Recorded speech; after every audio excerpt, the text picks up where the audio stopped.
Hey, what's up, y'all? It's Adam back here with another video. Welcome to the channel.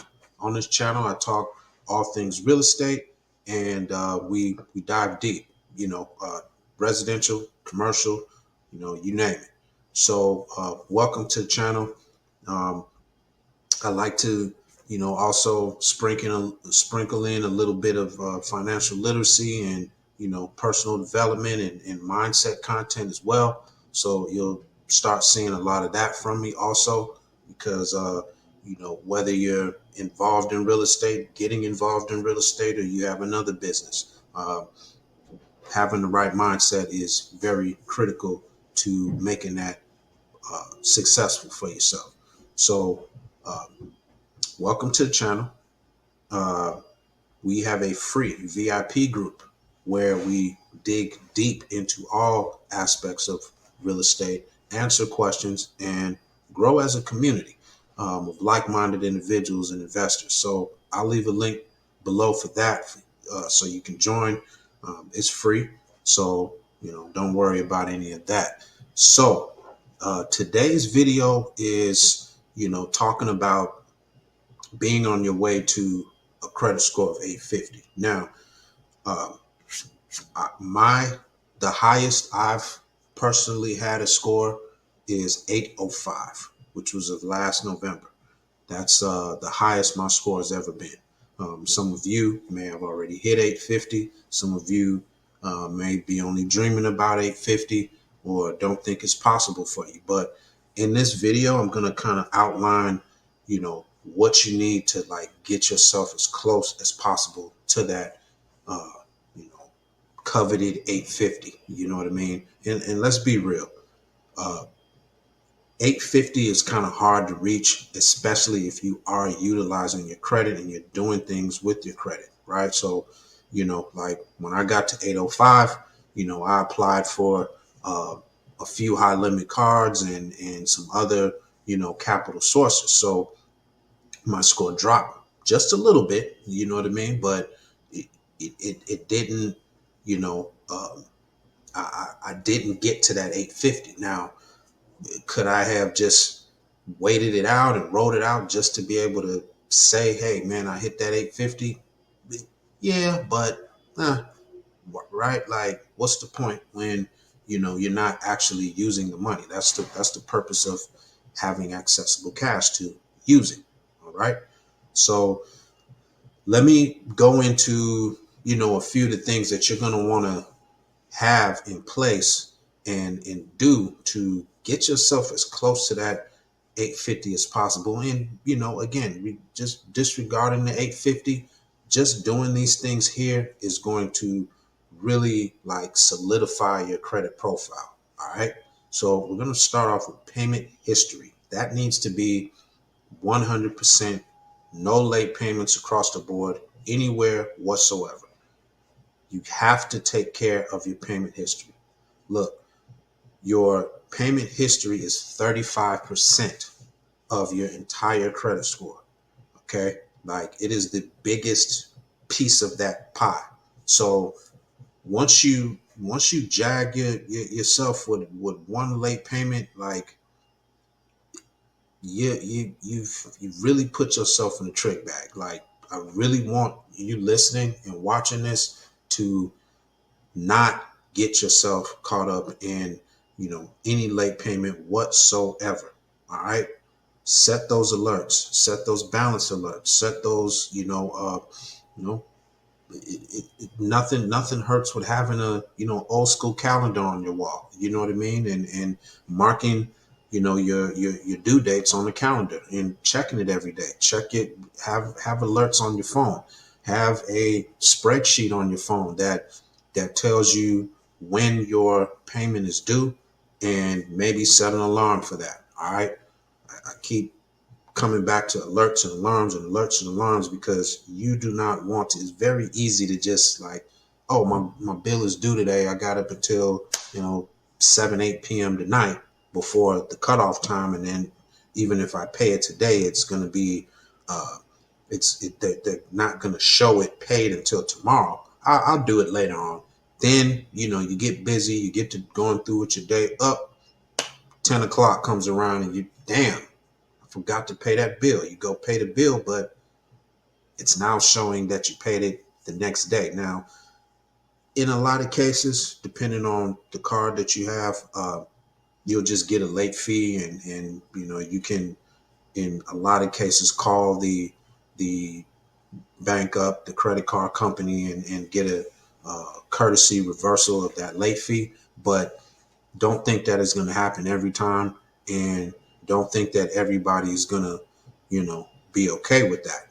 There are some lenders and banks that one day off, man, they're reporting it, even though you have a grace period, if you will, between the due date and the statement closing date where they actually report it.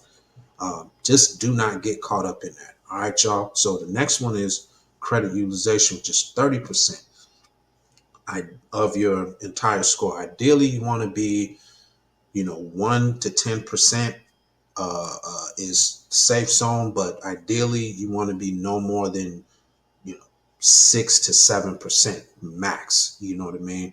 Um, of your entire credit utilization, which means how much you're actually using. That's what utilization means. How much are you utilizing? How much are you using? So if you have a $10,000 total credit limit, and you used $100 of that, that's 1%. You used $1,000 of that, and you owe 1,000. You're at 10%. Okay. Um, you use $9,000 of that $10,000. Now you're at 90% utilization. That is horrible. Okay. And your score is going to tank as a result of that. So do your best to keep your credit utilization low. And I've done a few videos about that. So uh, go back and watch those, or tap into other content creators and what they say about credit utilization. But generally, you want to keep that low, because that also is a 30% chunk of your entire pie of what makes up your credit score. So between payment history and credit utilization, you're looking at 65% of your total scores made up just off of those two things. All right, so moving on, we got your DTI, your debt to income ratio. And lenders consider a good DTI to be under 43%, depending on who you talk to. Under 30% is ideal. So that basically just means how much debt do you currently have versus how much income that you're bringing in monthly, right? So if you have 100 grand coming in a month, but you only have $10,000 in a balance, that's phenomenal. Okay, so um, you'll look like a rock star to lenders. So you want to keep that as low as possible.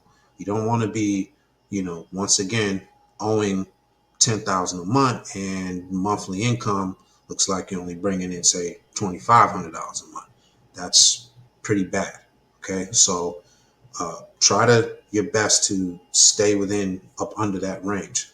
The next thing is your account age, and lenders like to see 9+ years on average on a trade line. The longer the better. You know what I mean? This is kind of where AUs come into play, because they not only can help your credit limit raise up based on you being added as an authorized user on somebody's trade line, and that their limit also applying to your limit and raising it up. The age of their account, maybe they've had that Chase card or whatever card it is for 20+ years. So depending on what reporting agencies that card reports to, because keep in mind, not every card reports to every single agency. Some cards just report to Experian. Some cards report to Experian, Equifax, and TransUnion. Some cards only report to TransUnion. So it's important for you to know, if you do go the AU route, what bureaus that they report to. All right. So the longer the better with account age. Your account mix or credit mix is, you want that to be 4 more account types or 20+ accounts. All right. So We're talking personal loans, car loan, installment loans, credit cards, things like that. You want a mixture of accounts on your account. You don't want to have one credit card and then five authorized user accounts. That's not going to look good because those aren't primary accounts. Those are accounts from other people that you're attached to. You only have one primary account, right? So you want to make sure your account mix is up there. All right. Next is hard inquiries.